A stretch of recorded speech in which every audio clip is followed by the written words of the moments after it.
Welcome to Freethinker Radio. I'm Micah Jackson here with my friend. Hey, what's up? It's Derrick Broze, and this is Freethinker Radio on 90.1 KPFT Houston. Glad to be here. Glad to be here. It is Monday. It is rainy, but the sun's coming through here in Houston. And we hope that this music... Who were we listening to there? That was Collective Dreams. They are from San Antonio, I want to say, and they will be playing... San Antonio, Texas, and they will be playing for the Community 11 on March 18th and 19th. Oh, yeah. We'll be talking a lot about that through the next few weeks for the community. If you don't know about it, you will. But, yeah, we're going to get into, I guess, some local and expand and start talking and do what we do and share the music with you. So if you're on Facebook, all these articles and such will be shared from the Freethinker Radio page and in the Houston Freethinker group. Also, if you find the HoustonFreethinkers.com, that goes a long way. We got a lot of the calendars there with everything that's going on with the Houston Freethinkers and other things as well. It's a wealth of all things Freethinker. Absolutely. I do want to mention that, so last week we talked about there was a soup event in Austin. If you guys listen to the show regularly, you've heard our past guest from Super Houston, inspired by Detroit soup. Well, we helped inspire the Austin soup now, and so the community crowdfunding microfinancing dinner has spread now, and they had their first dinner on Saturday, and a couple people from the Super Houston made it out there, and apparently it was a great success, lots of cool community projects, and they had some support from the community, so I think the first one went well, so congratulations to everybody there in Austin who was involved with that. And one of the events we had this weekend, actually yesterday, we had a Skillshare, which are, the Houston Freethinkers. We host these free classes that we call Skillshares. The idea is exactly like it sounds, to share skills that we have, and whether that, may be philosophical discussion or practical hands-on things or anything that you think you can share and teach other people, we would be happy to host and help spread that knowledge. So we had a Skillshare at the Last Organic Outpost on how to make your own 3-bucket water filter using sand, gravel, and charcoal. And it went pretty good. Thank you to everybody who made it out. We had a nice crowd there, and I videotaped some of it. We will be putting that video out on the Houston Freethinkers YouTube channel pretty soon. We weren't able to complete the filter, unfortunately, because I didn't know anything about activated charcoal, and none of us did beforehand, and apparently it's not something you can just pick up, wherever, you go to get other charcoal. I think they sell it like at pet stores. Yeah, and it's apparently pretty expensive, too, for the amount that we needed for this project, which is 25-pound bag. Oh, man. And so we did the first 2 layers, which, basically you have the bucket, you drill a hole in the middle, and then you put sand, and then you put gravel in 2 different buckets, and you have to pour water, sort of wash them until the water starts coming out clean, and those are the first 2 layers, and then the charcoal will be the bottom layer, which is going to be the strongest as far as filtering out any contaminants. And the idea we had was, just to show how easy it is to filter your own water with some buckets and basic tools, and I was even thinking being able to take that and put it on top of like a rain barrel, so as the rain comes in, it's going through your water filtration system into your barrel, and then you can use that for whatever. But, yeah, those are just some of the ideas we have going on. And this coming week, just to keep you apprised of the activities we have going on Wednesday night, we'll be hosting a teach-in discussion. It's called A Brief, and I want to stress brief history of radical movements. And this is a teach-in that I'm going to be hosting. I've got this mind map going on at my house where I've bbeen just studying anarchism, socialism, communism, and different movements, different isms from the 1700s and moving towards like the mid 20th century, specifically looking at America, Germany, Spain, France. So a couple different areas, a lot of the places where there was revolutions taking place, and the Enlightenment was spreading radical ideas around, and just seeing how these ideas connect and intersect. And so I'm going to be giving a short presentation naming key figures in these different movements, what were some of their ideas, what were some of their books, or just important details about them. So hopefully the people who come and attend can have enough information to then take further for their own research. So we'll be doing that Wednesday night, and as Micah said, that the events are all on the calendar at the HoustonFreethinkers.com. And on Thursday, we will be hosting a documentary screening at Midtown Bar and Grill off West Gray here in Montrose. and that's at 7 p.m. We're screening The Matrix Decoded, which is a presentation by researcher, activist, author Mark Passio, who's based out of Philadelphia, and he's done a lot of research on symbolism and occult knowledge and that type of thing. And so some people from the group voted. They said they'd like to see this Matrix Decoded presentation that he gave a couple years ago, which just looks at the Matrix films and analyzes all the symbolism behind the film. So might be an interesting thing to check out if you're into that.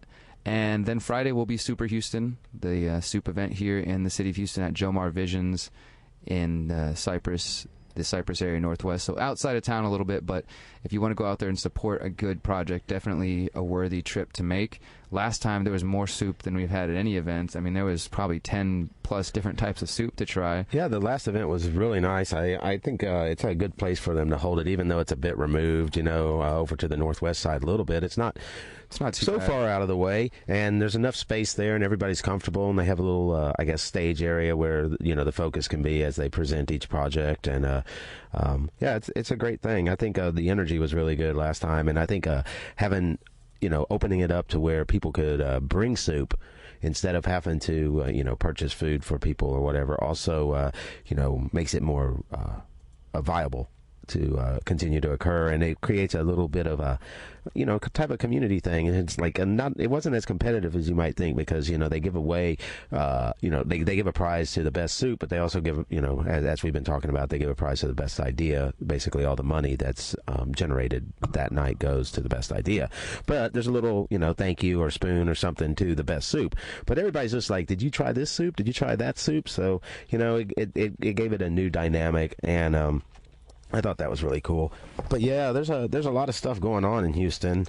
We were talking about For the Community, and there's a band that's played For the Community, comes from Austin, Wonderbitch. They played For the Community a couple of times, kind of a dance pop rock band. They're going to be here at Rudyard's this Saturday, along with Ganesha and A Tribute to the Sun. So that's something that's interesting that's coming up this week as well. Oh, goodness. Also, I want to throw this one out there for those who are looking for another show. Saturday in Galveston, if you're in the Galveston area, Hayden Jones is doing a release party at Galveston Island Brewing. He's a really talented artist, and he's going to be performing For the Community as well. So that's if you're in the island listening from out there and you want to go check out some music, he's a good artist that you might want to get to know. Definitely. And if you're an artist that people need to get to know, send us your music. You can send it to Freethinker Radio. You could send it to KPFT. You could send it to Visionary Noise. Send your music out there. Send the links. Talk to people. And, we're always looking for different acts to work with and find acts that they might, jam well with together, etc. So, yeah, and there's all kinds of stuff going on. Houston, that is one good thing about it. It is a... a dynamic and diverse city, and anybody that thinks there's not anything going on, they just probably haven't left their street. Absolutely.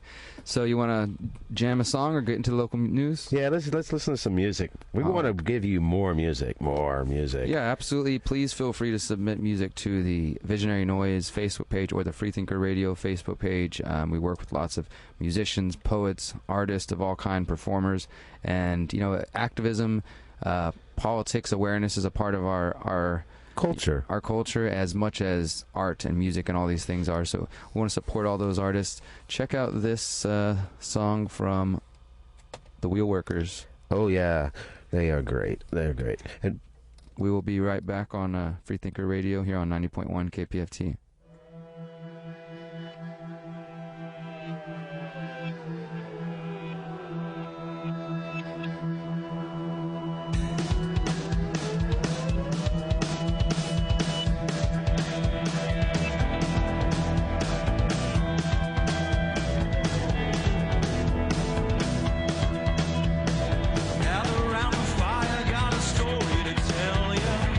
You'll never understand.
welcome back to Freethinker Radio on 90.1 KPFT, Houston.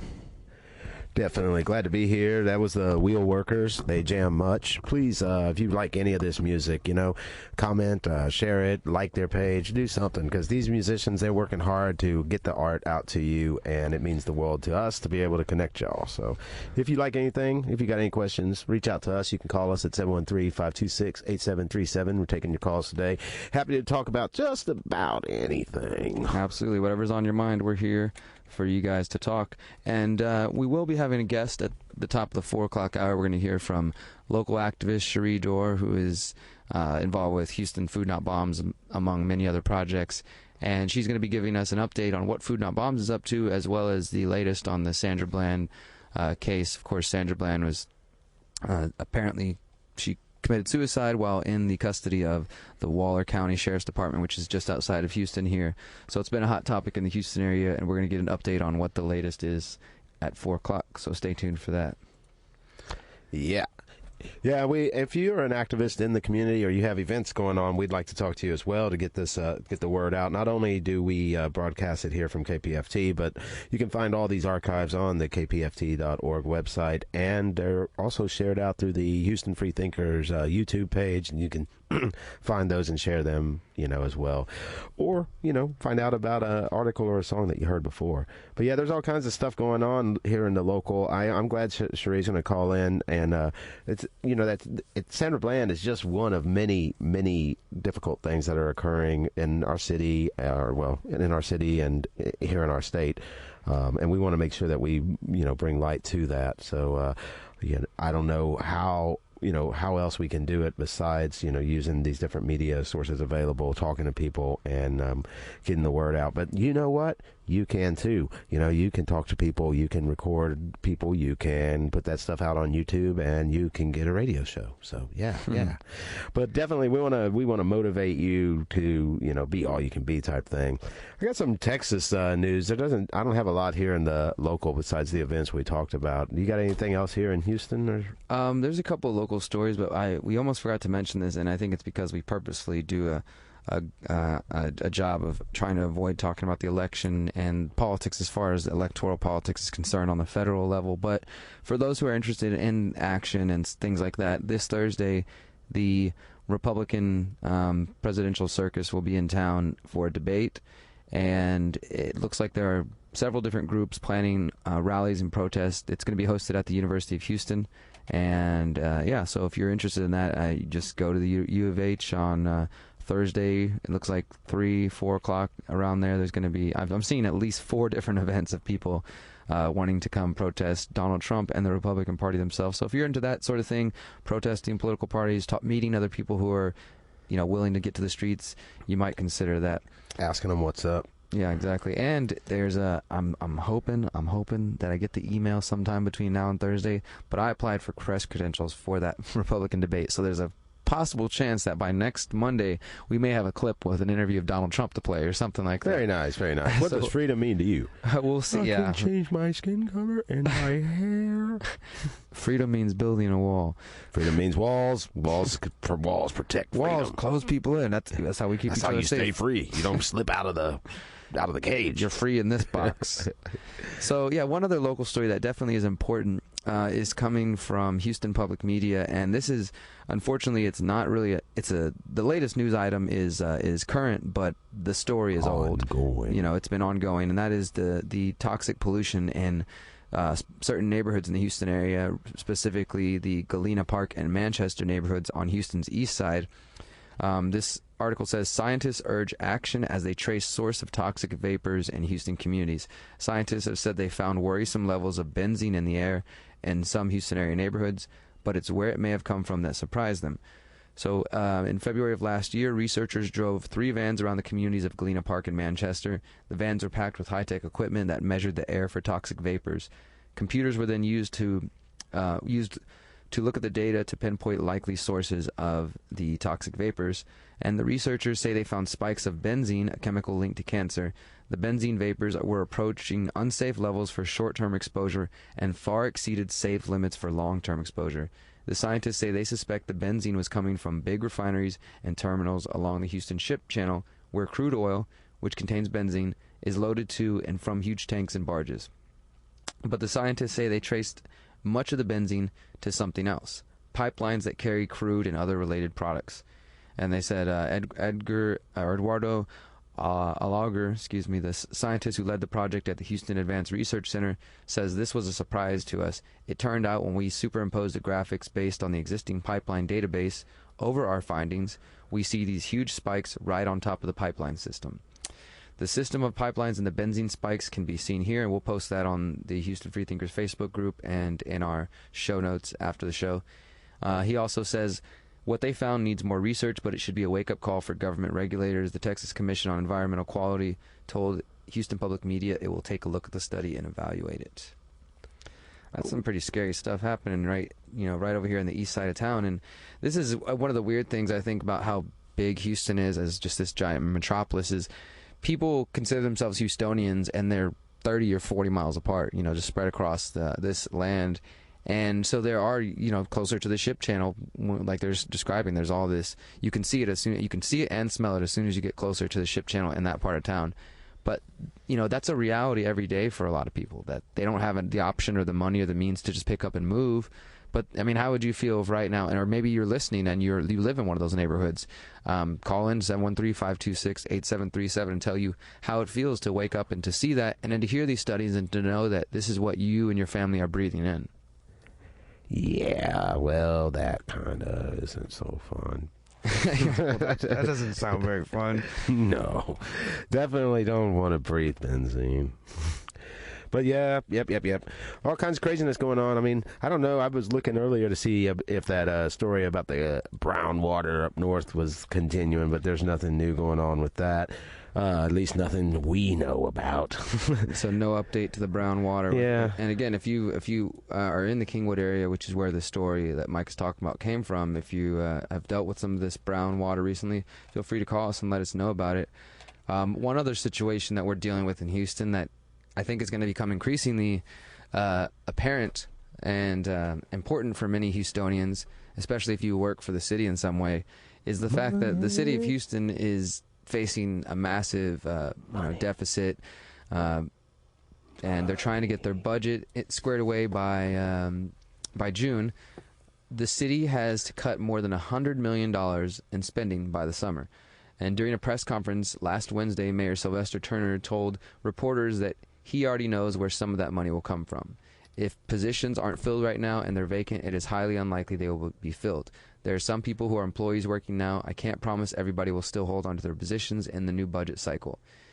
It's scrapping time as a government employee. Check this out, though. The mayor said the only people that are safe from layoffs are police officers.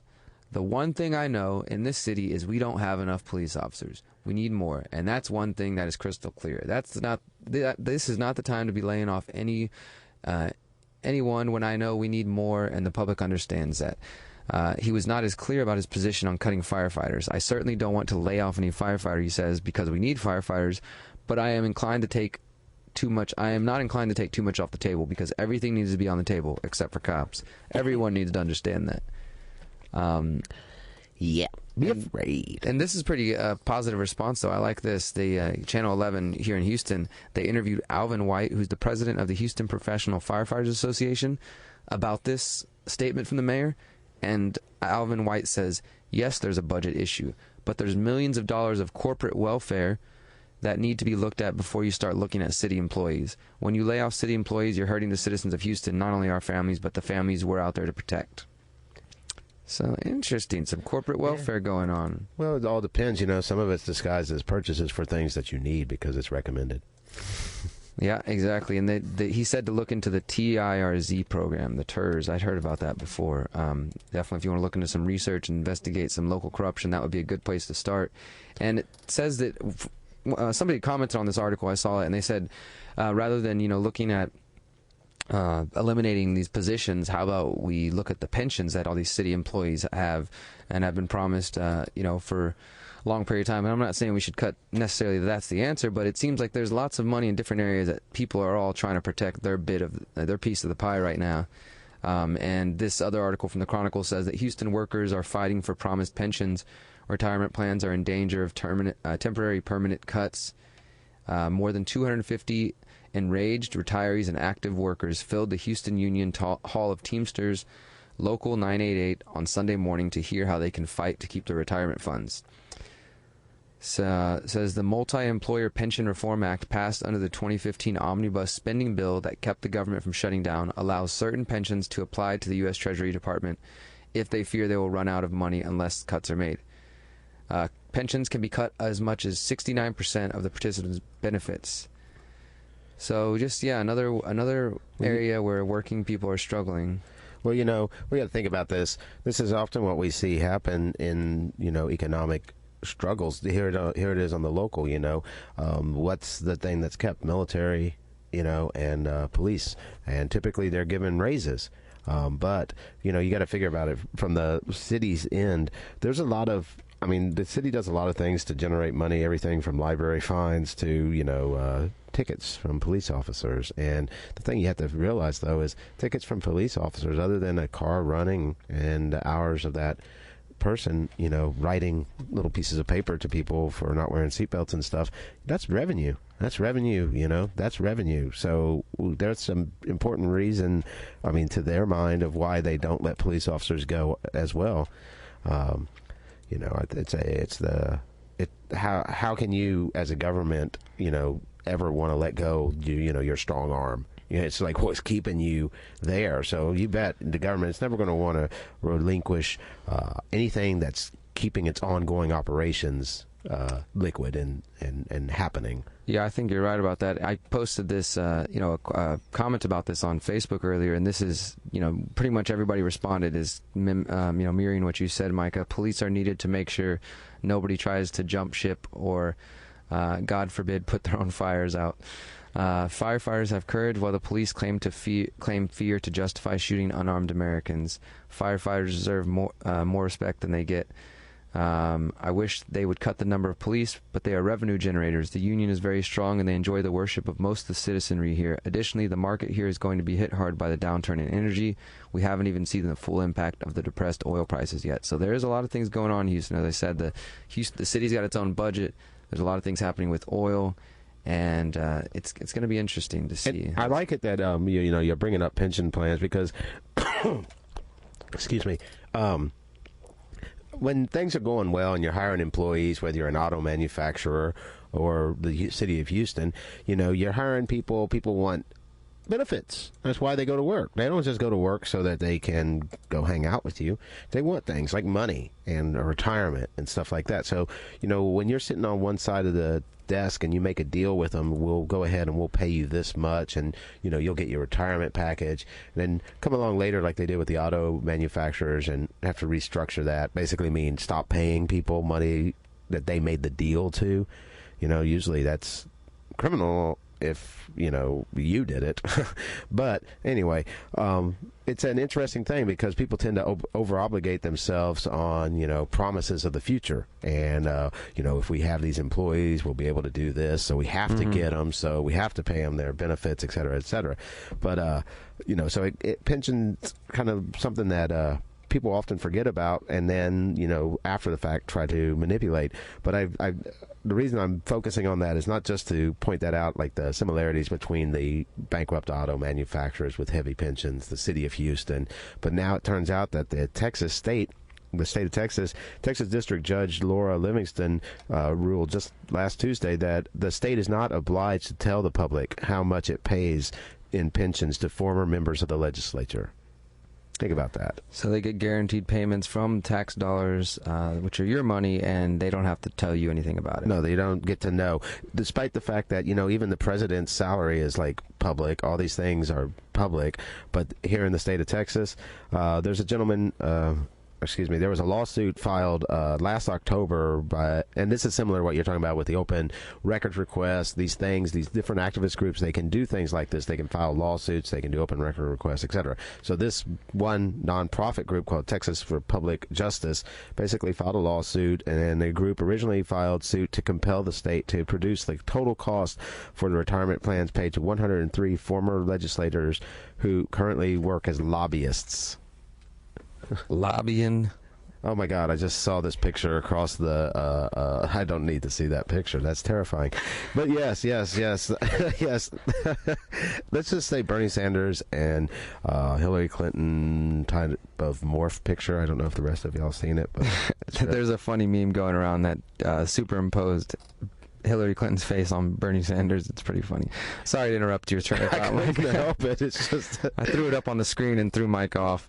No, but you're right though. I mean, this is why we're trying to bring this information to you guys, is because it's up to us, the people, to decide whether or not we give a damn about this. You know, if you honestly don't care that government from the city to the state to the federal level are doing things with your tax dollars and keeping things private and, getting lobbied from various corporate interests and other special interests, and they want to keep this all under wraps. I mean, this is our job, I believe, to hold these people accountable. You're right. A year ago, they basically discovered that Governor Rick Perry, Governor Rick Perry was receiving a state pension of more than $92,000 a year on top of his $150,000 a year salary. And it's a difficult thing because, if you make a deal with someone to pay them a pension, then I feel like you're kind of stuck with that. But at the same time, if you're the government and you're paying people money, then you have to disclose that. I mean, so anyway, but obviously this judge doesn't think so. So if you know Texas District Judge Laura Livingston, yeah, say hi to her. Yeah, ask her what's up with secrecy for their money, but not for ours. I got one more story here locally before we go to some music and then jump on the national and international stage. This one is just, I wanted to throw this one in there because I hadn't even heard about this, and it's just kind of one of those quirky, weird stories that Houston is involved in. Houston company says it's not responsible for radioactive material missing in Iraq.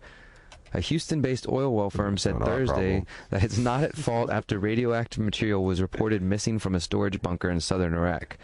Iraqi officials fear the material, used in material testing and small enough to fit in a briefcase, could be used as a weapon by the Islamic State. See, this also kind of scared me because they're saying there's some missing weapons. Some weapons just went missing.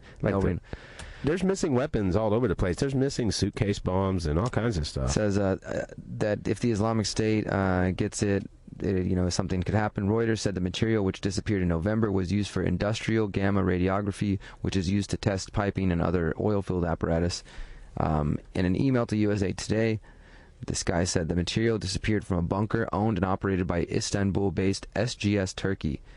And they said the Houston company said, we have no responsibility or liability in relation to this matter because we do not own, operate, or control sources or the bunker where the sources are stored. And the other company did not respond for a comment, nor did a U.S. State Department official. And just some interesting details on this thing that's missing. Reuters reported that the material was classified as Category 2 radioactive source by the International Atomic Energy Agency. The agency's safety standards describe the category as very dangerous to the person. This source, if not safely managed or securely protected, could cause permanent injury to a person who handled it or was otherwise in contact with it for a short time, minutes to hours. It could possibly be fatal to someone if they chose to be close to it for hours or days. Wow. And it's missing. Yeah, yep. 18 Texas correctional officers were disciplined in an inmate death. They decided to basically not walk their rounds, basically what they're paid to do. They decided not to do their job and walked around, and an inmate up in Amarillo was beaten to death, and, but it's kind of interesting that at least they're being disciplined. One out of the 18 was recommended for dismissal. Other 17 have been disciplined, suspensions, and letters of reprimand. Get that letter, And there's 3,700 inmates in the Clements unit in Amarillo, really right outside Amarillo. But nonetheless, this guy was, the inmate suffered a skull fracture, bleeding in his brain, and died the following day. There's still a criminal investigation of the case that's pending. So yeah, you got to wonder, these 17 who didn't do their job and this guy died are going to go back on to work. They're going back to work. They're going to go back to work. They're getting a letter. They're going to get a little letter. A letter of reprimand. You did bad. You did bad thing, and man died from it. But tell you what, come back a couple of weeks, get y'all squared away. Take a little away. time off. Yeah. You seem stressed. Need some personal time. But yeah, yep, that's something else happening. There's all kinds of stuff happening. All right. Well, we're gonna go to a song real quick from another one of our artists that will be at For the Community. This band is from Houston, Texas.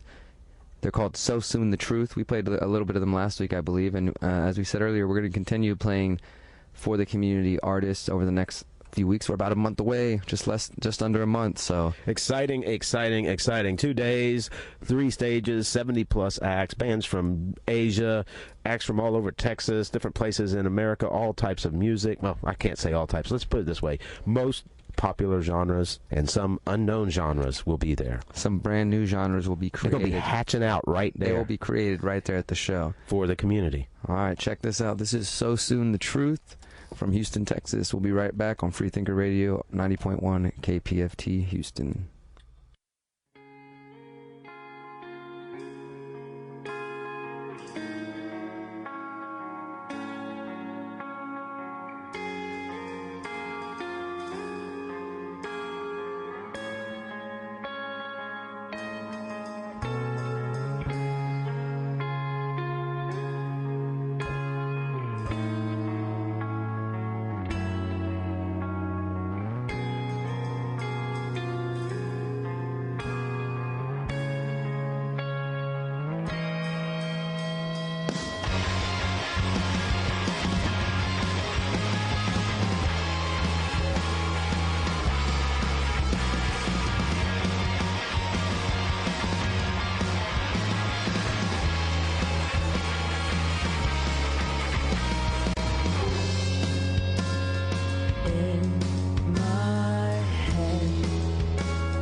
Welcome back to Freethinker Radio. Hope you're enjoying the music. I know I am. That was Wheel Workers. And who would have before that? So Soon the Truth. So Soon the Truth. Yeah, awesome band. Both bands from Houston. And Wheel Workers played the last For the Community number 10 back in November. They did an awesome job. Oh, they did more than play it. They had a whole, what do you call it, a spectacle. They had a big projector with images. They were playing from their album, which is called Citizens. And that song, the songs we've heard so far are Yodel and Burglar. And then we also played Bill Murray Marathon from So Soon the Truth. Yeah, So Soon the Truth, definitely energetic band. And, you know, it's an honor to be able to discover, listen to, and explore all this music with y'all. So if you want to support that, please take some time to support local acts. But also, if you've got the means, support KPFT. And anybody can, because there's more than one way to support. Of course, they appreciate your cash support. But at the same time, you can go out there, you can share the page, you can invite people, you can share the shows that your favorite bands are going on. You can even go out to kpft.org and print out a little barcode that you scan with your Kroger card, and KPFT will get money from Kroger for that. Awesome. Definitely support the community if you can do so. And if you'd like to support our show, please go to Facebook and check out Freethinker Radio. Give us a like. Invite your friends to like it. You know, as simple and silly as some of those things may seem, it generates traffic. It gets more people looking and wondering what this thing Freethinker Radio is, and then that drives more traffic here, which tells KPFT that people care about our show and listen to us. And then as soon as something opens up on the FM dial, we might be jumping over there thanks to your support. So it all means a lot, and we appreciate it. Reach even more people, and reach to be able to bring more people into this music, this stuff that we're doing. Art, ideas, get people thinking. That's our main goal. You know, we're not asking you to agree with the things that we say. You would creep us out if you did. Yeah, we don't want robots.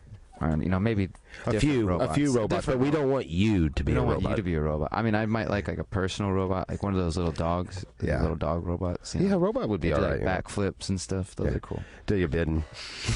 Go get that bone. All right. Well, I do want to remind you guys at 4 o'clock in about 15 minutes or so, we're going to be talking with Shere Dore, who is a local activist here in Houston, and she's going to tell us about the Sandra Bland trial, the case that's going on, and what's the latest on that, and we'll hear what's happening with Food Not Bombs and maybe some opportunities for you to get involved with that as well. Until then, though, we're going to continue with our news. We just finished wrapping up local Houston news, and now we're going to start looking a little bit broader now and broadening our scope and seeing what's happening around the country and around the world. There's some crazy stuff going on around the country. Stay inside. Build a wall. Just build a wall around your house and just stay in there. No. Come outside, enjoy the beautiful sun. The rain is gone. Be informed, be educated, but take that, that anger or frustration you may feel when you hear these stories and redirect that energy into something that's going to move you to action, whatever that may be, whether that means create powerful art that's going to get people inspired and thinking, or go hold a sign, or talk to people, whatever it may be for you. Just go to a show and rage. Go to a show, let it out. Go outside and play. Because, that's crazy stuff. That's the thing. In light of all this craziness, there's so much to live for. There's so much positive stuff happening. That's one of the reasons we even give a darn to talk about some of the craziness. Is like to put a measure on it, to say, look, here's how hot the water is. Here's what's happening here. Here's what's happening there. And then, you got to go on and live your life. But at the same time, you don't want to live a life that's blind to some of the craziness. At least we don't. And, we cover so many stories. I don't know if it, I don't know that all of them, deserve much concern. Some of them are like, oh my goodness, that's going on. Like Derrick was just flying through some headlines, and in just the headlines, you could hear people talking out of both ends of their mouths. So I thought that was pretty cool. But there's a bill, if you live in Kentucky or know anybody in Kentucky, it's kind of weird and frightening. It's a new bill that they're pushing around. Who knows if it'll become a law? But what I think's interesting about it, what I was telling y'all is, not all these stories are, of great impact to your life, but they all reveal something. The fact that there's a bill that's even, like, someone was elected that made a bill that now requires men to swear on the Holy Bible before getting Viagra prescriptions. Say what? Yeah, Kentucky state lawmakers filed a bill that would require men to have at least 2 office visits, swear on a Bible, they are married before a doctor could prescribe them erectile dysfunction medication. File this in your WTF file. Yeah, full show. Welcome back to God knows when, because Viagra wasn't around back then. But So wait, okay, let's get let's try to deduce if there is any logic coming from this. So they want you to be a married man before you can use Viagra. So yeah. I'm assuming in their mind, then Viagra, obviously means sex, and only married men should be able to have sex. Is this what they're getting at? And women, I hope. Yeah, well, whatever they're doing, honestly, there's a lot of different scenes where Viagra is popular. Also, say that to add insult to injury, you have to get a permission note from your wife. What? I'm not playing. According to WGBA, the bill also requires men to get a signed note of permission from their wives. Oh my God. Okay, please call in at 713-526-8737. And is this a good idea? I don't know. Ladies, wives, partners out there, and gentlemen, guys, how do you feel about this from both ends? Ladies, do you want to, if you have a husband or a male partner, do you feel that he should have to get a signed note from you to get Viagra?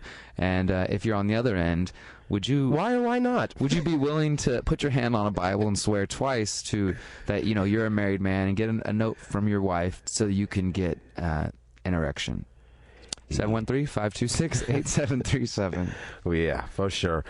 Yep. I'm expecting the lines to start lighting up any moment. But this next, that is a random one, like you said. Maybe it won't necessarily affect us, but people talk. But this is what they spend their time doing. You have lawmakers and people in government who are literally spending their time trying to figure out how can we stop unmarried men from having sex. This doesn't even guarantee you get sex. Or how can we stop unmarried men from popping Viagra? These guys are walking around with their erections, and it's just driving me crazy. There's just too much nonsense. Forget the wars, forget poverty, forget inequalities. Let's just worry about men with erections walking around without being married. And that's just, it's unacceptable. Yep. Mm-hmm. It is unacceptable in 2016. But I guess what it really boils down to is that this is a... how do you call it? This is so fun to laugh and stuff about, but this is how far it goes, because this is actually a bill introduced in response to another bill. It gets deeper.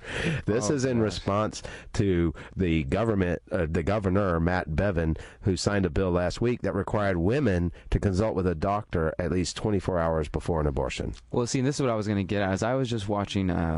I watched something last night. It was a special. It was a report on abortion and just how, the laws in Texas and other places have pushed women to certain extremes to get abortions whenever they need them. They talked about this young girl who was raped and had to travel 6 hours, and then she still couldn't get it done, and the lady had to turn her away. And that's what it reminds me of. It's just maybe when you get the flip side of it, and men can see how ridiculous it is for government to regulate something like Viagra, then maybe it does the job of letting them see how ridiculous it is to regulate anybody's bodies and their choices. Yeah, for sure.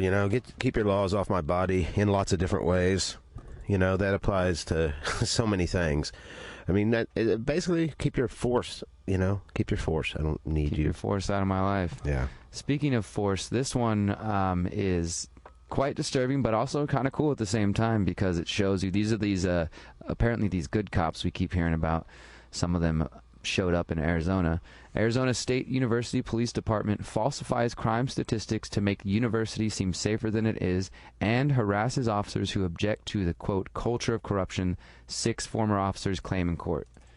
Charles Cornfield sued the Arizona Board of Regents, former ASU Police Chief John Pickens, current Police Chief Michael Thompson, and 10 other Arizona State University employees on February 17th. The officers claimed they were ordered to, quote, change crime statistics or otherwise falsify the crime statistics to make ASU appear safer, and supervisors directed employees to change crime classification to avoid the community from seeing that crime had occurred on or around the campus. This culture of corruption violates the Jean Clary Disclosure of Campus Security Policy and Campus Crime Statistics Act of 1990. When the officers complained, their superiors had internal affairs investigate them and harass them, they say. When former Chief Pickens suspected they were contributing to the Integrity Report, a blog detailing alleged corruption in the department, he singled them out for interrogations, demoted them, denied them promotions, defamed them with false reports, and or fired them, according to this complaint in court. That's how you keep control. The officers describe a corrupt system run by an unqualified clique that protects cronies and, quote, discriminates against those who are felt to be threats. The ASU Board of Regents said it had not yet been served with the lawsuit and would not comment. The officers are seeking punitive damages for civil rights violations, civil conspiracy, intentional infliction of emotional distress, falsification of records, and age discrimination. Yeah, so this is a pretty long article. It goes more in depth about what these officers say they've experienced, and it's pretty interesting here. But they also show how that altering crime statistics to make police departments and their cities look good is a well-known problem nationwide. Since police violence has become a topic of national importance, the FBI has come under fire after acknowledging that it relies upon self-reporting from police departments to compile its annual report on national crime stats. I want to self-report more stuff. Yeah, exactly. I'll let you know when I'm committing crimes. But, so the problem is this, whenever people who are defenders of the status quo, they're like, well, no, look at the FBI statistics. Police have only done this much or, shot this many people or had this many... whatever those numbers may be, as this article just pointed out, they're based on the police department self-reporting. So if the police departments don't report every incident that comes up, the FBI is not going to report it, and those numbers are going to get paraded around by the media. It's like an article we talked about a couple of weeks back, I think, where it's the same thing. Enemy combatants change the terminology. It's not a shooting if a car is shot up at with the drive-by. If the glass from the broken window cuts you, you weren't hurt in a shooting. Yeah, and that's why it's important to understand, because it's what many people refer to as legalese. This is what government agencies use. They may be writing and stating the same words that we use in everyday language, but when they're in the context of these government documents and laws, you need to read how they define it, because often you'll see, we define extremist as this, or terrorist or militant is defined under this code as this, and it's not what the everyday average person would assume it to mean. So it's important to understand what they say. Just one more little note on this story here. It says, in the early 1990s, the New York City Police Department began using CompStat, a computer program which compiled and analyzed crime data to help precincts map crime in their area and develop tactics to try to reduce it. And it says by more than 2000, more than one-third of police agencies with more than 100 sworn officers were using this program to track crime stats, right? So it says an audit in 2003 found that 22,000 crimes that were located using this program were unreported in Atlanta during the 1996 Summer Olympics. Also in 1998, the Philadelphia Police Department came under fire from the Justice Department for underreporting their crime as well. So 2 years later, the same department was blasted for sitting on thousands of rape and sexual assault cases, choosing to handle them with a, quote, an eraser rather than an investigation. Other departments, including New Orleans, New York City, cities in Florida, have also, the LA Police Department have also been, received negative attention for refusing to look into these cases. So I imagine Houston, as big of a city as we are, probably has a similar problem. Yeah, probably. That's the thing I would also say. There was another story, and rather than worry about what it was, but there's another story where it was just an isolated incident, but it's, often these isolated incidents are replicated, in other cities, analogs to it. So, things that are going on probably aren't only going on there, It's Chicago, or was it Detroit's not the only city with horribly bad lead in the water. Yeah. Definitely, if you're in Houston, you should start paying attention to your water. And as you said, Micah, when we look at things like the stingrays and surveillance and other types of equipment, if one major city has it, it's more than likely that others are using it as well. Well, we're almost at the top of the hour, so let's go to a quick song, and we'll come back. When we get back, we should be with Shere Dore talking about the Sandra Bland case and Food Not Bombs and some more, and then we'll dive back into the news. So please do stay tuned. You're listening to Freethinker Radio on 90.1 KPFT here on the HD3 dial, and we're going to throw a little bit of Enloom your way. They will be performing at For the Community as well, so check this out.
Welcome back to Freethinker Radio. Ooh.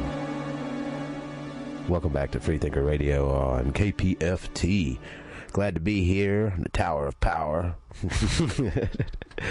Good stuff, good stuff. Great music. It's always good to hear Enloom. Always good to share Enloom with people. It's an amazing act. Yeah, I think they have a new name now or something, or we've got some evolution happening with that band. So their sound in their name and is evolving. Yes, they are alive. It's not stagnant. It's not stuck. It's living, breathing music. But yeah, we're going to have a call in. We expect. One thing I would like to talk about a little bit while we wait is there's a story out. And I'm always happy to talk about Goldman Sachs. Goldman Sachs is involved in another money scandal. It seems like, from what the FBI seems to believe. It turns out that they may be involved in the controversial Malaysian state fund. Last week they were talking about it. U.S. law enforcement officials gathering sensitive documents, identifying potential witnesses in the massive money scandal that has ensnared the bank and one of its regional chairmen in a global probe.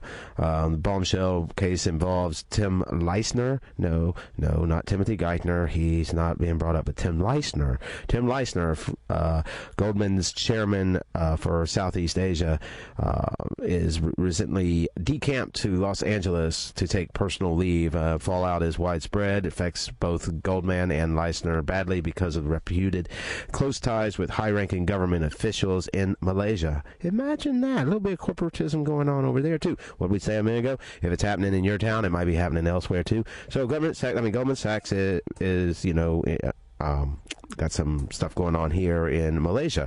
My sources with the U.S. government have told me that they are looking into Malaysia Development Board on all fronts and are actively acquiring documents and identifying witnesses from around the world. The international investigator who heads up the anti-fraud agency told reporters they are not interested in fines this time. Sounds like they're digging deeper. Fallout escalated as reports and allegations about the tainted IMDb or 1MDB emerged from the $681 million in the fund money that mysteriously showed up in the bank account of the Malaysian Prime Minister, to reports of exorbitant fees for transactions charged by Goldman. It's like we were talking about a while back when talking about Chase, and they were brought up in conspiracy. This looks like the head of something small, but typical, what do you call it? Actions by these entities. Corruption. And so Goldman Sachs in the news always. Well, speaking of corruption, and definitely Goldman Sachs is guilty of corruption, we'll get back to them in probably just a little bit, but we're going to bring on now our guest for the next few minutes, Miss Shere Dore, who is going to talk to us about a few different things. So let's welcome her to the show. Are you with us, Shere? Well, let me see. Shere? And hold on, give me 1 second, guys. And here we go. We're new to this, so... No. That's it. Yeah. We're having a little operator error, I think. Yeah, that's me. He's the operator. I'm the operator. Any moment, Shere will pop on once I figure out which button I'm hitting wrong. No, I was doing really good at the call. Ooh, I was doing really good in the call-ins before. I couldn't do some of the other things. Oh, it's ringing. That's a really ring. happening. Hello. All right, one more time. I think when you hang up, you end up hanging up on her. You there, Shere? Well, while I try to get this figured out, Micah, you want to continue? Yeah, I'll just keep talking. But yeah, Shere's involved with Food Not Bombs, which is a really amazing organization. We've done some benefits and done other work to help them out. Of course, they work against the anti-feeding ordinance and also work to just help some of the less fortunate have food. It's definitely something you can get involved with if you're so inclined, and I'm sure Shere will tell us more about that. Yeah, she should be calling right back in just a second. I do apologize about that. Sorry, Shere, if I hung up on you twice. Give it one more shot. Call in if you are Shere. Call in at 713-526-8737. Yeah, if you call in, we promise this won't happen. 713-526. We have taken calls before. Yeah, I don't know for some reason today it just seems a little funny. I think it's Greg's fault, but nonetheless. Oh goodness. Yeah. Yep. The reason that we want to talk to Shere though is because she's an activist who obviously is active and involved and engaged in a lot of different communities. She's worked with Houston Freethinkers in the past and with Food Not Bombs, Occupy Houston, and a number of different groups. Does a lot of important work and keeps her ear to the streets. All right, let's get her on. Just 1 second. Oh, I see a blinking. Hey, blinking. Uh-oh. It's kind of fun, you know. Maybe I should video this stuff and put it out there. Watching Derrick push buttons. Okay, the tension's on. He doesn't want to follow the same pattern as last time because that just hung up. We're trying. Now he's got her on the phone. Now can he get her out on the radio? Let's see. Don't hang up that phone. Still there? There. I hear it. Don't hang up that phone. I feel Shere, are you there? I'm here. Sweet, you're with us. I'm like, yes. Hey, everybody. Excuse that, FCC. Oh, goodness. Welcome to the show, Shere. How are you doing today? I'm doing good. How are you guys doing? We're doing great. We've been covering lots of different news, and just there's so much going on, not only just in our city, but around the world. You know how it is. It's hard to keep up with all of it, but we wanted to give you a few minutes to talk about the latest with the Sandra Bland case, and I know there was an update last week, but before we get into that, you want to tell the audience a little bit about yourself and what you're involved with? Okay. I am an activist located here in the Houston, Texas area. Been doing this for about a little over 4 years now, and above activism, I'm also highly committed into working with the homeless community as a homeless advocate, working with the homeless, not only just food sharings 4 times a week, but then also trying to work with the homeless community in a lot of red tape issues that concerns housing, trying to push a measure with the city to where they have more porta potties set up for homeless to use the restrooms downtown, and then, of course, working against police violence with Black Lives Matter, and then a whole array of different issues that I'm kind of intertwined in. Awesome. Yeah, definitely. Like we were telling the audience before you came on, that you're involved with a lot of great things, and that's why we wanted to have you on to talk about this. So give us a little bit of background on who Sandra Bland is and what happened, and then what the most recent action has been. Okay. Sandra Bland was pulled over back in July 10th of 2015 in Prairie View.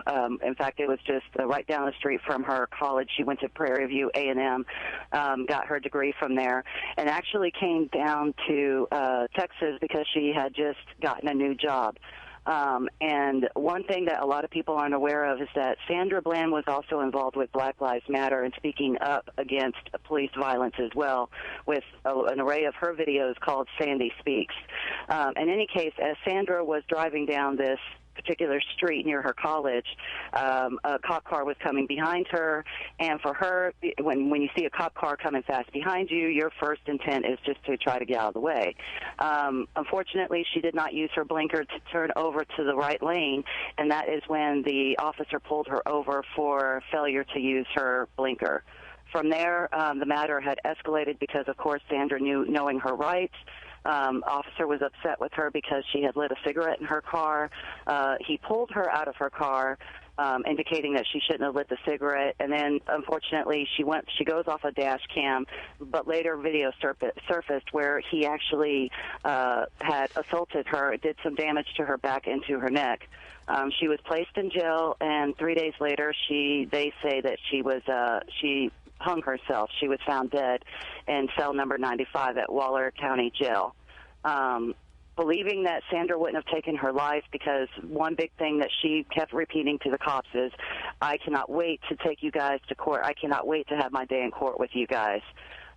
So since then, we have been requesting, the family has filed a civil lawsuit against DPS, against Officer Insignia, against Waller County, and there might be another entity that that I just can't think of right now. But in the civil suit, they have requested that the Rangers report, which is a very big deal in this case, be released so they can see evidence of what actually took place. And then also they want to get their hands on the original video, because if people remember when the video came out of the dash and then also of what happened inside the county jail, we saw that the video was very choppy, and the video seemed to loop a lot. So the attorneys want to get their hands on the original video, which last week the judge ordered that they can get their hands on the original video, and at a later date they can have it forensically tested to see if the county or whomever might have actually altered the video. And then also the Rangers report, which was highly redacted by the FBI. The judge has ruled that the FBI remove a lot of the redactions and then give the report to the attorneys as well. So this is good news for the family so far to date. Awesome. So that was just what happened last week at the trial, or at the courthouse. That is correct. And the good thing is that the state is really looking sloppy in this case. The judge has been very stern and strict, and for the state to not have any of their information, none of their evidence. I mean, they have absolutely nothing that they weren't. In other words, they didn't come prepared. So, and the judge doesn't like that. He doesn't like slop. He wants to move this trial on quickly and try to get it taken care of as quickly as we can. And the state just making themselves look just really, really bad last week also works in our favor as well. Oh, great. Well, how can people support, if they would like to support Sandra Bland's family, or just, keep up with the effort? I know that the past 2 times, including last week, that there have been court dates. The families asked for supporters to come out and to show, just to be out there and show physical support. And maybe even if people are interested in financial support or just whatever other ideas they may have, how can they help out with that effort? In this case, I know that we tend to use social media a lot. Twitter and Facebook are the main 2 that are being used. But for the most part, we just ask that people Google, because off the top of my mind, I couldn't tell you Sandra Bland's GoFundMe account, but there is a GoFundMe account to kind of help, because it's going to cost a lot of money for them to do forensic testing on a lot of things that we are requesting by way of evidence and stuff. But if they just go in and GoFundMe Sandra Bland, and you'll see, don't look for the little individual ones where that might be just like $100 or $200 there, because that may not be really her account, but a substantial amount of money, that should be the one that is for Sandra Bland. And then, of course, if you Google, Facebook, Sandra Bland, you'll be able to connect through us easily there. Awesome. Thank you very much for joining us today, Shere. Anything else you'd like to leave us with? No, that should just be it. We should have a hearing in the next couple of weeks. I know that there was a talk about separating the case with Infinia versus also keeping it connected with the DPS office, and I think that her attorneys want to separate it because Infinia was indicted last month on perjury charges. It's a misdemeanor. It's basically a slap on the wrist, but we kind of recognize it as a matter of them giving them extra time to withhold evidence to the family. But they've decided to go ahead and, I think, separate the case so that way moving forward they can't use Infinia's criminal case as a way to delay the civil case. So. Awesome. Well, thank you for that update. One more thing. Let everybody know again when and how they can get involved with Food Not Bombs Houston if they'd like to help out with some of the food sharing. Yes, Food Not Bombs. We serve 4 times a week with the homeless, up to roughly an average of 100 homeless people. Monday, Wednesday, Friday at 8 p.m. and then Sunday at 7 p.m. Always located at 514 Lamar Street, which is at the downtown Library Plaza. Parking is free, and this is it's vegan preferred, but we also accept vegetarian. Just feel free to bring out a dish, and we'll be happy to serve it amongst the homeless community. Awesome. Thank you so much, Shere, for joining us. Thank you very much. All right, we'll talk to you soon. Have a good day. Thank you, Shere. Okay, no problem. Bye-bye, guys. Well, yeah, she's on top of her work there, that's for sure. And, we do want to make sure not only that we bring focus to the issue of Sandra Bland, which is, there's definitely something going on there, even if there's just something going on awry with their arrest. That was pretty apparent within the first few weeks, or first few days. They were already pointing out how the video had been clipped and edited and such, and things like that are usually there for a reason. Otherwise you just give them the whole thing, right? But for sure, and we talk about the positive stuff going on in the world, and Shere is part of that with both Food Not Bombs and her efforts to hold authority accountable. So we'd like for you to be able to be part of that wherever it fits with your particular goals, desires, and how you want to influence the world. So thanks to Shere, thanks to Nick and all the people at Food Not Bombs, and thanks to everybody we don't even know that works so hard to make the world a better place. Absolutely. Thank you guys for that. And if you want to, I do recommend, if you've never been to Food Not Bombs Houston, it's a great way to get involved. Lots of good people there, and it's important, I believe, to face the realities that many people will live with every day. You get to go down there maybe once a week or a couple times a week and have some conversations with people who are people just like us, but they happen to not have four walls surrounding them, and hear their struggles, their journeys, what they're dealing with. Maybe there's resources you have, ways to help. Maybe they can teach you or help you. Who knows? But it's important to get out there and to have these conversations and to really see what's going on in our community. So thank you to everybody who's doing something. All right, well, let's move on with some more news. I was going to play a song, but the internet is acting funny here. The internet is acting funny. So we will keep going with the news. I hope you guys can handle this. We got another list of stories to drive you crazy, hopefully to inform you. This one, we've talked about this a little before, Micah, as far as how people feel on principle or morals of this type of thing when it comes to what is known as doxing or releasing the information of an individual. And more we've seen anonymous or hacktivists, various people using that anonymous label, leaking information about police officers. And this is what we have here. Hacktivists release personal info of 52 Cincinnati officers. A hacktivist group, Anonymous, a non-verdict, announced in a video Sunday that it had released personal information of 52 police department employees. Cincinnati Police Lieutenant Steve Saunders said that the department is investigating the situation to assess any risk to officers and establish if there has been a breach of their systems and find out who is responsible. He said it appears that all information could have been obtained through means available to the general public on the internet, like social media and public record sources. So they may have just done, some heavy research and had compiled it all together. In a 3-minute video posted to YouTube, the group states the so-called data dump was in response to the recent death of Paul Gaston, who was shot and killed by police officers in Cincinnati on Wednesday. The personal data, including names, ages, street addresses, email addresses, and social media accounts of the officers, was posted in 2 links provided to the video. The names and addresses of many of the officers' family members were also published. A link posted by a non-verdict to the data was not working as of 8:30 this morning. A notice at the URL read, "The page is no longer available. It has either expired, been removed, or removed by one of the Pastebin staff." Pastebin is a website where you can anonymously post all kinds of information. So it goes on from there. A little bit more details about the shooting that occurred and how various these hacktivists, Anonymous and various other groups do this from time to time. And I'm just curious for the listening audience, 713-526-8737, do you think it's correct, it's just, it's moral to leak information? Because you may have heard me say they did also leak information of family members. So even if you say, hey, well, these officers, let's say it was leaked just the officers involved in the shooting, and we knew that it was a murder, it was just clear-cut murder, and so somebody said, screw it, these officers, we want to put their information in public to, what is the point of putting it in public? Obviously, it's an intimidation. It's like, oh, no, people know where I live now and these kind of things. And you try to push them maybe to better action.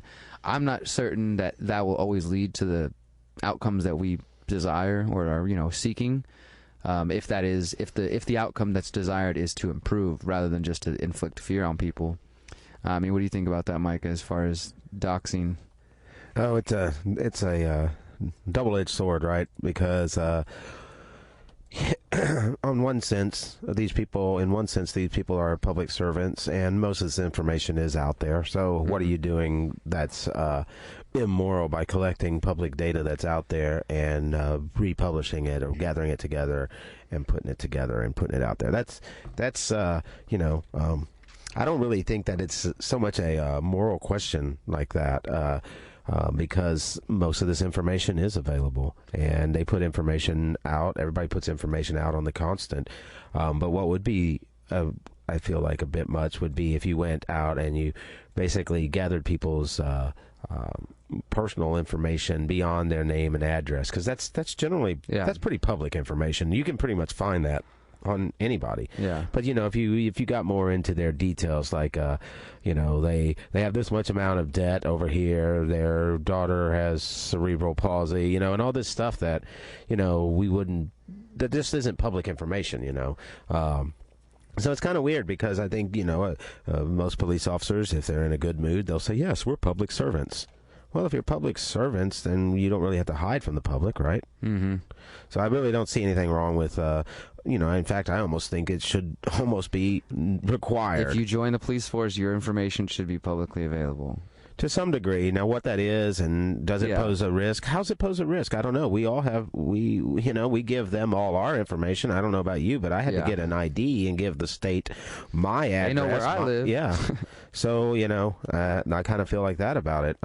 It's not like it's not like stopping someone just stopping them or going in their house and going through their closet, and these people aren't doing that. They're not like backing into their computer and finding who they're talking with on Facebook, and then saying, oh, not only is he married, but he's got a girlfriend on the side, and this type of stuff. They're not really doing that. They're not really doing something that what do you call it?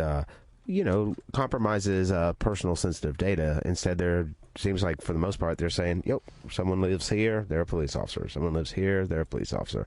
And I don't know what I think about that. Like I said, it's how could it be wrong? And if it's what would be wrong is if somebody went in and tried to kill the police officer, because it's wrong to go in and kill anybody. Exactly. And then that's where what I was trying to get at is, then people will say, like, well, you're putting an officer at harm, or if something did happen to one of these officers, then the person who collected that information, which is again mostly publicly available, would be seen as the cause of that. Like, oh, see what happened? This person collected all the information, and some crazy grabbed it and went and did something with it. Well, we're used to seeing this sort of rhetoric for the most part. We're used to seeing this, constant, how do you put it? This constant drive to keep it to where you can't say anything.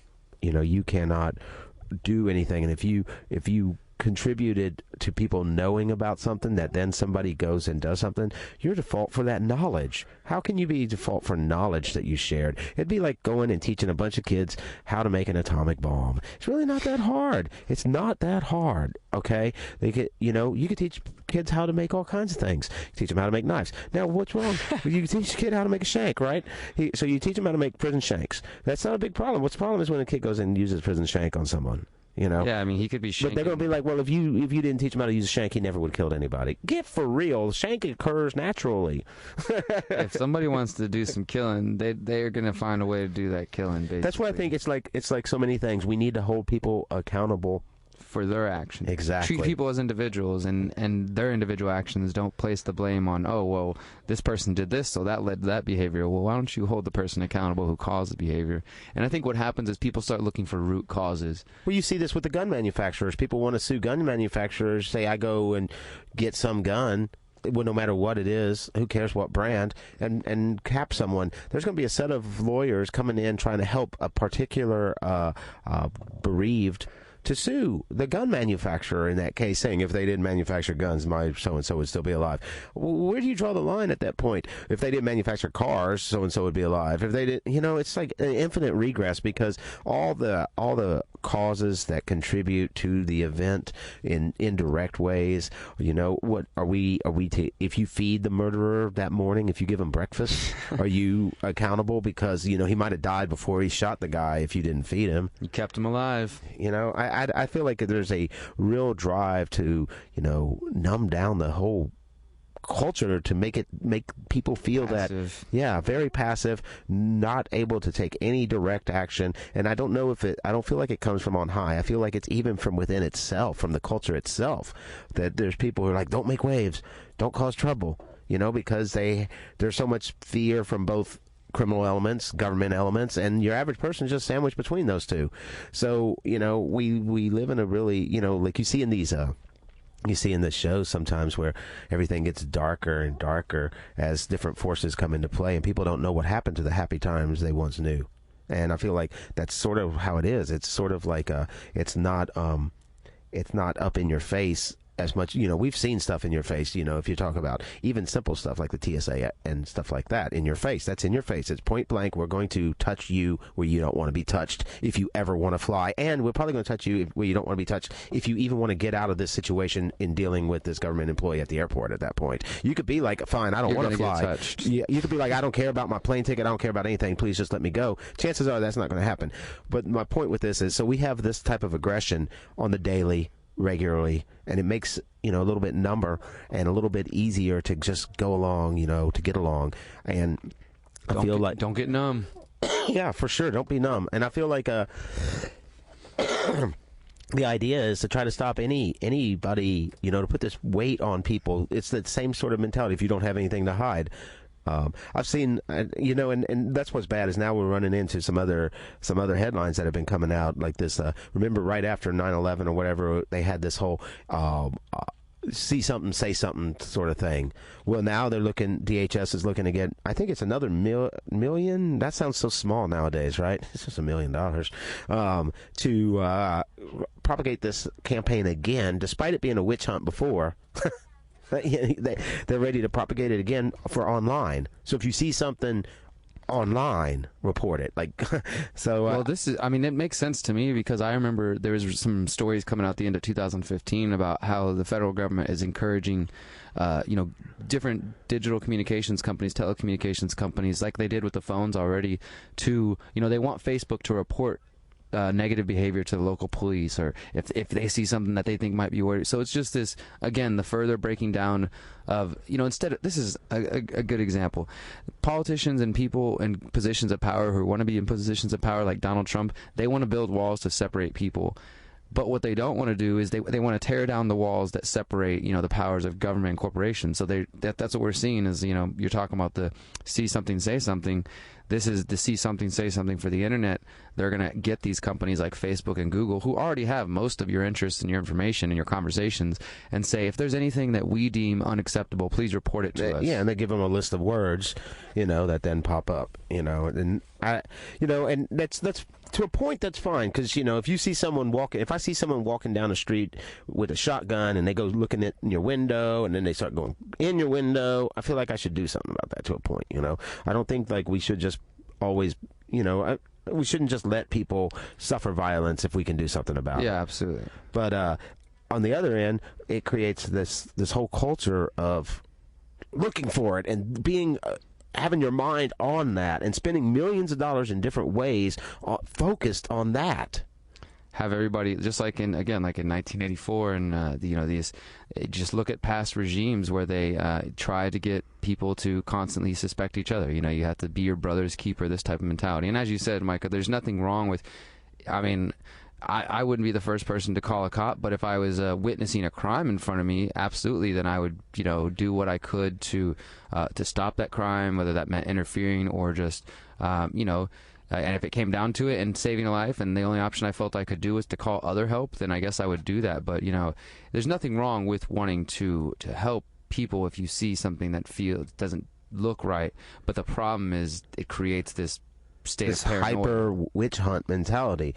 And I think it's not just the problem is not just this philosophy, but it's also, it's given power by these dollars that then go into actions that then create this as a more entrenched philosophy. And people wonder, well, how do we get this way? Well, probably by this $1 million being spent to condition people, this $1 million being spent on here. We are effects. Just earlier we were talking about the effect of being plugged in the computer for the last 25 years as a data source over some of the people before. So, I think it's ridiculous that everybody recognizes that things are causally connected, but doesn't think about the weight of things in political and social arenas as having an influence like that. And I think what it comes down to is people don't always have a principle by which they decide whether something it's a good moral governmental action, whether that's the time to step up and use force or not. As another, I hate to do it that way, but I feel like they're pretty much analogous. When is it proper to use force? And And so I think that's what it falls back onto each time. Then we get back to questions of, is government itself force, and we want to hear your thoughts, 713-526-8737. How do you define force, and when is it acceptable to, use force? I would say in defense of oneself and the extensions of self, and that could, lend itself to your property, things that you have created or, acquired on your own. And some people say, well, no, that's great to just protect people, but you have to have more vision than that, Derrick. You have to be able to see that someone might get hurt. You see what I'm saying? Yeah, and you have to keep us safe, and you have to keep us fed, and and the list goes on and on and on. So, I think that's why people need a principle. And some people think, oh, just taking care of everybody is a principle for force. And is taking care of people a principle of force? 713-526-8737. Check it out. We're going to go to a quick song from Metanoia and then dive back and get into some more national, international news for the rest of the show. And, of course, we'll hit you with some upcoming events and hopefully a few positive things at the end of the hour. But stay tuned. You're listening to Freethinker Radio on 90.1 KPFT Houston on the HD3 dial. Check this out. This is We Won't Stay Here from Metanoia.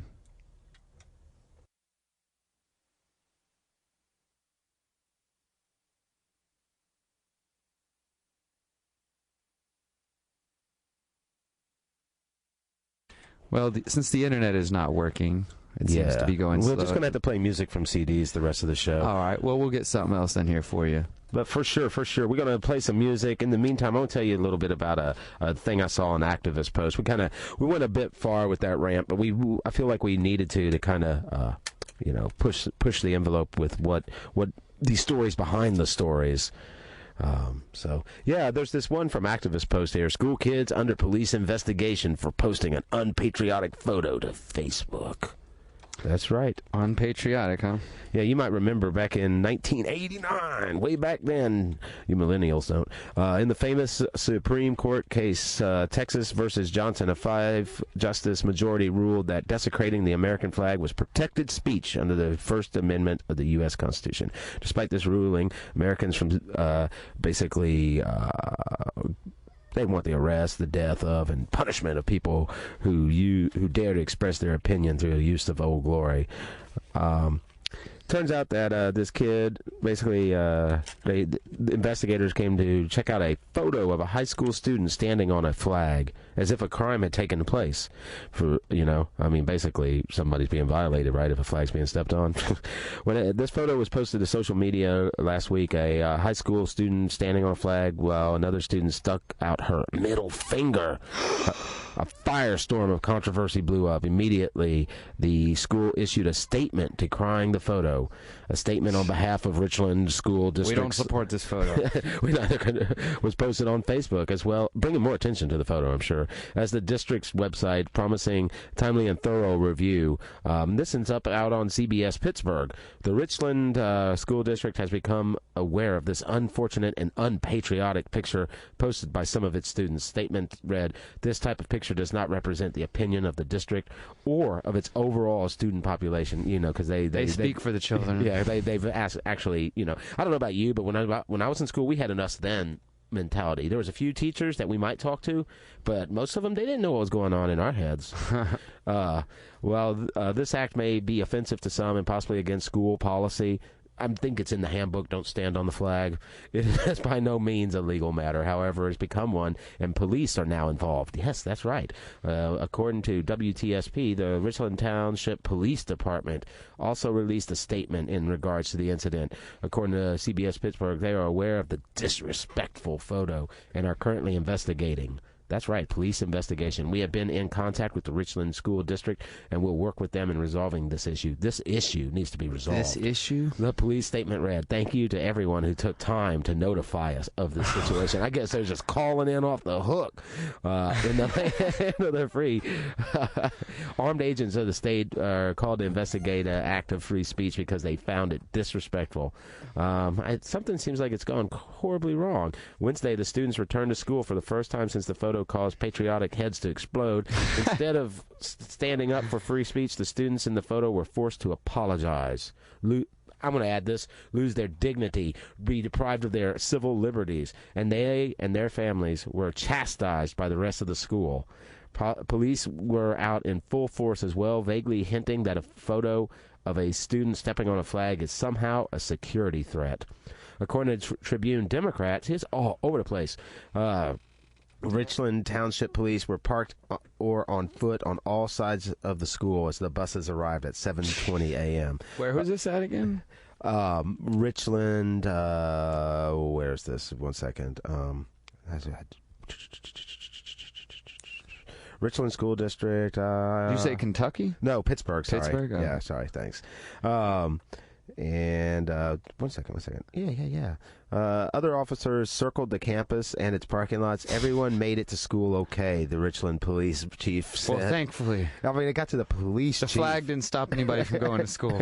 It was a quiet morning, but it was better to be safe than sorry. The students in the photo now know what happens to those who challenge the status quo. And this is what when we were ranting a minute ago, this is part of that, like, culture, that philosophy. This is the problem.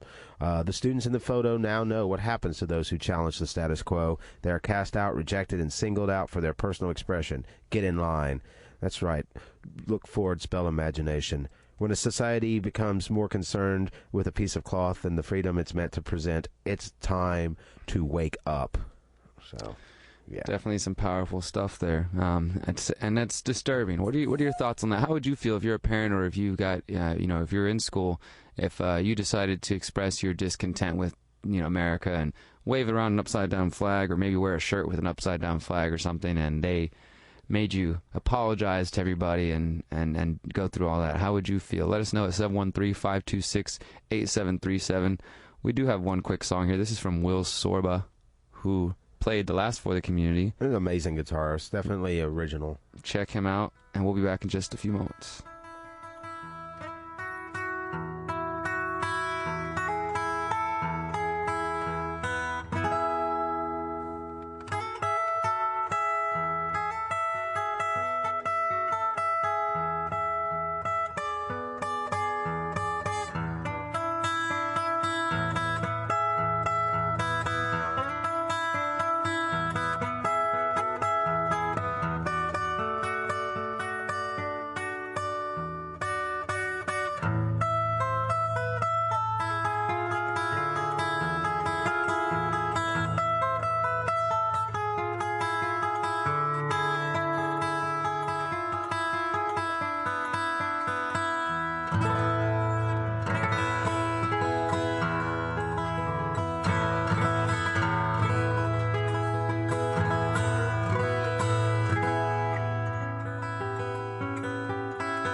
Hope y'all are enjoying Will Csorba. He's an amazing guitarist. You can find more of his work out there. I saw an article where they interviewed I think it was the guitarist for Funeral Horse, and he listed Will Csorba's new album that just came out. I think we're playing from it, Bear Creek Child. Yep. He recommended that as one of his top 10 favorite guitar albums. So, Nice. Will's coming up. We're always happy to work with coming up artists, famous artists, not known artists, any artists. Yes, get your New, expression unknown. out there. We're going to help you get your voice and your music out there. And we're going to enjoy it because we like to do that. Or else we're just going to tell you, I'm sorry, I don't know what you're talking about. This doesn't sound like anything we ever heard. We can't even understand it. We don't know what's up. You get one of those Who two are options. you? Why are you talking to us? You get something like that. Something. We got a few more minutes with you, so let's continue with some news stories. There are a couple of things that I think are important for you to know as far as what's going on in the world. This first one is just, is back in that category of interesting information that might not necessarily, be, the biggest shaper of your life and the rest of your day, but it's important to know these things. And these two, I want to take note because it's kind of hilarious. They're coming from The Hill, which is a newspaper online site that follows D.C., The Hill, and inner D.C. politics. So this one's funny because these two titles were right next to each other. The first one says, Obama, I don't get a kick out of big government. President Obama on Monday brushed off Republicans who say he's in love with big government. He said, I do not believe in regulation for regulation's sake, contrary to rumor. The idea that I somehow get a kick out of big government is just not the case. Republicans have chided Obama for years for his penchant to issue sweeping regulations on areas where he disagrees with Congress, including climate change, gun control, immigration, health care, etc. This is another interesting aspect of parties. Notice this, that it's always, whether it's Bush or it's Obama, it's always going to be Republicans criticized, Democrats criticized, like nobody else in the whole country, even though, less than, a third vote? And then the ones they're talking about are just the Republicans in Congress. Mm-hmm. So it helps create this little, it takes it down to like a small picture thing. Yeah, and it's definitely, I think, gives a false image because, as you're saying, there's more and more people who don't vote, either because they feel like they're unrepresented or just out of apathy, but also there's other parties. There's more and more people growing skeptical of these two main parties, and identifying less and less with these parties. Obviously, and unfortunately, we have to deal with, we have to deal with the rest of you who believe that, well, if a vote for anything other than those two parties is a waste, or you shouldn't bother. So even if you like Bernie, if he loses at the end and endorses Hillary, although you don't agree with anything Hillary says and you think she's a shill, you're still going to go ahead and vote for the Democratic Party because it's better than the Republican Party, right? And you don't know about those third party guys. They sound nice, maybe they're good, but yeah, they just don't have a chance against the Democratic and Republican parties. I mean, and I'm being facetious here, but this is the mindset that is often thrown at those of us who sort of challenge this narrative of why are we still supporting these two parties. I only eat at McRepublicans and Burger Democrats. McDemocrats. Yeah. So this says, the president's use of executive power has been a major point of debate on the 2016 presidential campaign. GOP candidates have pledged to roll back many of his controversial actions. Obama says, the truth is, if something is working without being involved, we've got to do more than enough to do without. The truth is, if something is working without being involved, we've got more than enough to do without getting involved in it. We really do. It's not like I'm waking up every morning thinking, how can I add more work for me? He says, we don't get a lot of credit for that. It's kind of the dog that doesn't bark, he said. He said they have cut regulations and waste in agencies across the government. And Obama said the White House has been more vigorous in applying cost-benefit analysis in its regulations than any predecessor. And then, so this is Obama, I don't get a kick out of big government. Flash to the next headline. Obama is cautiously optimistic on the TPP trade deal, which seems to counteract his last statement about not being a big government guy, because if you listen to our show or you've been paying attention, you know the Trans-Pacific Partnership, the TPP, is an international trade deal involving 12 different nations, including the U.S., New Zealand, Australia, and others, that involves more than 40% of the world's economy.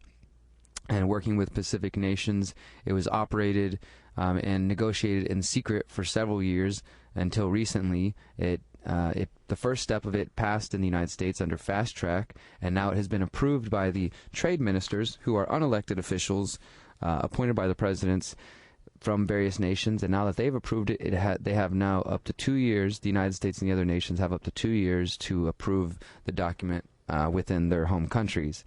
And it's a very contentious deal. You have people from labor unions, doctors, education, copyright, intellectual property rights, food advocates, GMO activists, all these different people who have seen, and now that we have the actual text is available to the public, we're reading through it. And this, again, we were talking earlier about legalese. This is a massive document with lots of references to other documents and lots of references to other subheadings and this and that. But people are poring over the details and really trying to get the information out there. And what we can say is it doesn't look good. It does not look like it's going to be anything that's going to promote or advance freedom for individuals or for, the greater whole of people themselves. So, or more trade. Or actually even benefit trade. That's another thing that there's been several analyses which have shown that the numbers that are being put forth by the government as far as supposed jobs that it's going to promote are, of course, not reflecting the reality of the situation. Many of the jobs are going to be going elsewhere, and it just seems to be like a similar trade deal for those who understand NAFTA, the GATT, these other various quote-unquote free trade deals is what they like to call them, but there's not very much that's free about them at all. Yeah, because you don't really need a deal to make a free trade like that, People just do bilateral trade, Yeah. That's interesting, but I think that's what there is, though. There's just so much, There's so many news sources. There's so many bloggers. There's so many channels. There's all this information coming out on the constant. So whether intentional or not, you can get this, like, talking out both sides of your mouth thing, right? And it's just like this sea of stuff. And how do you find your way through it? In some ways, it seems like it's worse than ever because we have so many media outlets to, bombard us. But in other ways, it's easier than ever because we can go and we can see how these people vote. We can see what they do, and we can choose to support opposition. We can choose to find our own resources, other solutions. So I think for the most part, it's, it's a lot better. I ran into this one article, and I was going to read it, but it's by you, so I'm not going to read it. Oh, goodness. But it is important. The headline of it, the fight over Operation Fast and Furious is not over. And those that remember, it's the gun running scandal.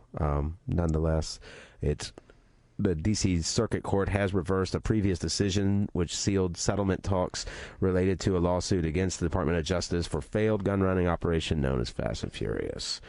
If you don't know about that, that's that ATF program that basically knew and sold guns to Mexican drug cartels, and they thought what they thought was that it would help them find them or whatever. Yeah, let's sell them a gun and then we'll know who they are when they shoot at us. The program was first exposed in 2011 when it was revealed that the weapons from the program were involved in the murders of Border Patrol agent Brian Terry. Definitely worth your time. And yeah, I wrote about that the other day, and it's one of the many, we're sitting here talking about Obama, right, and all the great things he's apparently done. I think of NSA surveillance and drone bombs and Operation Fast and Furious and stuff like that. Libya and all, the extension of wars. And so to me, it's like I kind of keep my feelers on that. Wait, here's an update on Operation Fast and Furious, because the Obama administration, despite what they say, they are known as the least transparent administration in recent memory, if not, ever, by a number of press agencies, a number of press groups all say that, we've never had to deal with this with president before, where they come up and give you the prearranged photos and come, presidents always protect their image. Here's the story. But yeah, exactly. They'll come, there's no, real access, and it's a lot of media has spoken out against that. So I keep my eyes and ears glued to, okay, well, what's going on with this Operation Fast and Furious? And it's still, the details are still coming out because the Obama administration is still fighting to keep things secret. For sure, man. It's important to remember that in 2012, the House of Representatives voted to hold Attorney General Eric Holder in contempt of Congress for his refusal to hand over documents related to the operation. What's the deal with this? I'm not going to give you documents. I'm going to redact certain parts of them. If everything's clear and good, why you got to hide the documents? Aren't we all on the same team? Oh, we're not. Well, what's that say? You remember in, I think it was 2012, after that, they held him in contempt. Me and Micah, and I think Cody, also with the Freethinkers, we went to downtown the George R. Brown Convention Center, and it was a couple of days where they had Mitt Romney, and then there was the NAACP, and we interviewed the head of the NAACP, the National Association for Advancement of Colored People. And we asked him, because they were basically there to honor Eric Holder. Like, they were holding some kind of, he wasn't there, but they were giving him an award. Praise at Eric Holder. And we asked him, we talked to him and said, how do you feel knowing that, he's obviously, he lied under oath. There's videos of it. There's no, misunderstanding. Just ask what it. would happen to you if you lied under oath in a court case. And this guy, I can't remember his name, but the video's somewhere in the Houston Freethinkers YouTube channel, and he said, we still stand by him. They were still proud and happy to support him. He's our man. Yeah, I forget what they said, but something like, he said the good outweighs the bad. That's what I remember he said. Yeah, the good outweighs the bad, so no matter what, we'll support him. I'm sure there are some people that probably said that about a few other people. And honestly, I've got some bad aspects. I'm sure you do too, Derrick, and I hope that our friends think that the good outweighs the bad with us. But we're not sitting here trying to decide how to take and spend your money. We're not trying to rule other people's lives. Yeah, we're not deciding where wars will happen and, what's good for you. We're not as arrogant to think that we can do that. And I would imagine that there's a lot of people that could do a better job than some of these people. But because, the way it is, they just don't really have time. They don't know enough about it. And they just end up picking one of these candidates and perpetuating the system. So, I don't know. I've got mixed feelings about not voting. But I tell you what, I'm not going to vote for anybody that I don't want to support, which makes it very difficult because how are you going to get someone that good? Yeah, and there's not, the options are pretty slim these days. Yeah, there's an article out about the Harris County Sheriff's race. Harris County Sheriff's Department is under all kinds of... That's an important race. Yeah, they're under all kinds of investigation and stuff right now. There was that rape case and that sheriff got killed. But yeah, if I always say this, like, you're not going to be able to get enough to know if Obama's okay. All I ever get is enough to know that these guys up there aren't okay. But maybe, just maybe, in different counties throughout the country, you could find out about your sheriffs and maybe, just maybe, change the day-to-day by some action there. I don't know. It's just something that I've spent some energy on, and I think if you're ever going to be involved in politics at all, that might be a way to do it, is start local with the people you can hold accountable and work your way down to the president.